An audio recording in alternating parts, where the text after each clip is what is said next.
I've got some insane investments that can help you make a ton of coins on FIFA 23, but before we jump into that, I'm going to show you the easiest way for you to get some coins. If you guys are looking for the cheapest and most reliable coins on the market, make sure to head over to utnice.com and use code CHIEF for 5% off at checkout. Now let's get right into this video.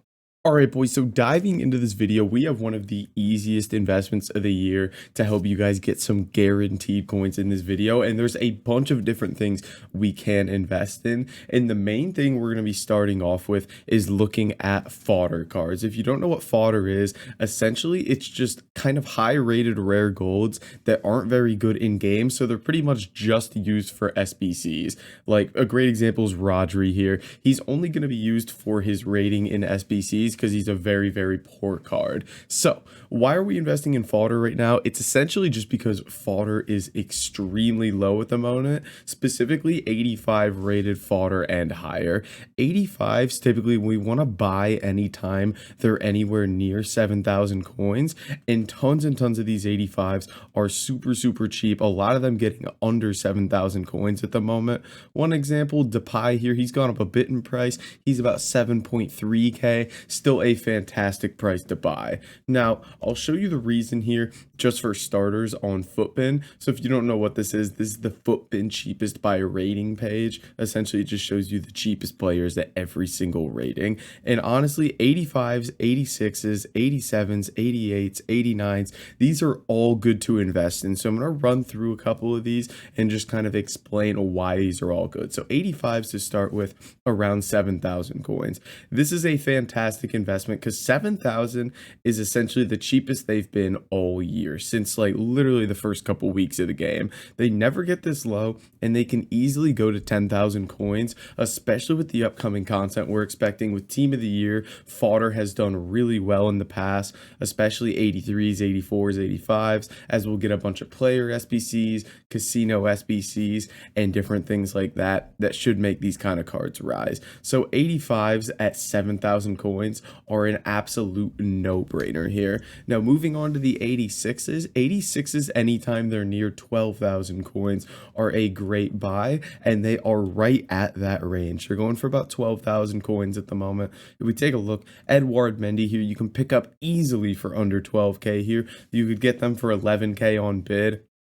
And again, these are a no-brainer. If we jump over to Footbin and look at this Mendy, these cards can easily go to like 16, 17,000 coins. And 12k is essentially the cheapest they've been since, again, the first couple weeks of the game. So 86 is another absolute no-brainer there. Now, moving on to the 87s here, we're going to be looking at the likes of Rodri, and this is where the stuff gets really, really cheap. This high-rated stuff.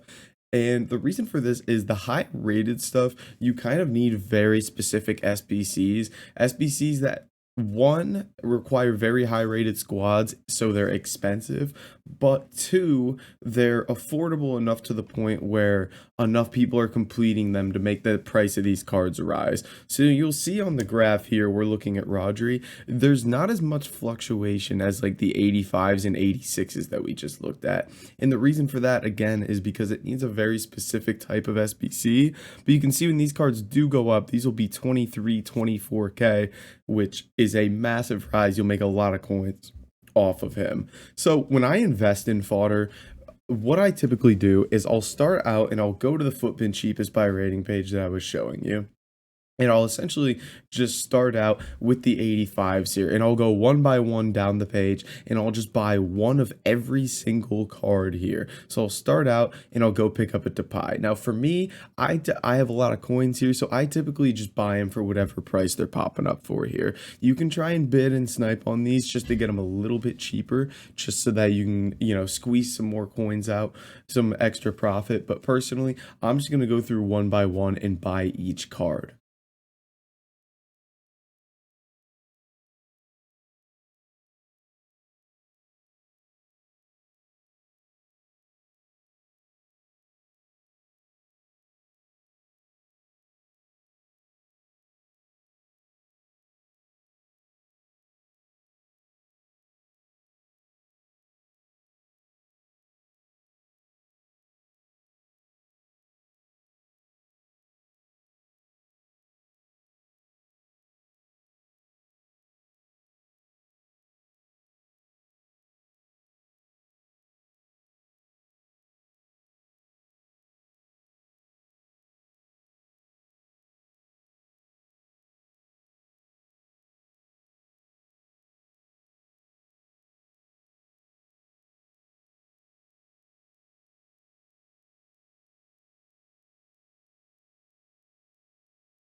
buying one of every single card, and we're just going to send it to the club and hold it in our club until these cards rise in value. And again, that's called club stocking. This is used in a bunch of different ways, whether it be bronzes, silvers, golds. It's essentially just where you buy one of a bunch of different cards and just hold it in your club until they rise in price. A good example of this would be when we did this with Team of the Week cards, when these were all super cheap, and then recently they all went up in price, and I had a ton of them just sitting in my club that I could sell for like 15k profit a card. So I just go down this list, picking up every single card here, and essentially this just sits in our club, and then eventually these are going to go up in price, and we're going to have a bunch of cards that we're going to make a ton of coins on. Now, obviously, we don't know exactly when this content's going to come, so if you don't have a lot of coins, I don't advise, if you've got 50k, I'm not going to tell you just go buy 585s. I think that's kind of a waste of your coins. But if you have a lot of coins, you need to go into this because this is essentially just guaranteed profit. Any sort of fodder 85 and higher right now is guaranteed profit. It is going to go up, I promise you. So you need to get in on these cards. But guys, that is going to be it for this video. If you did enjoy it, make sure to like, comment, and subscribe, and I'll catch you in the next video.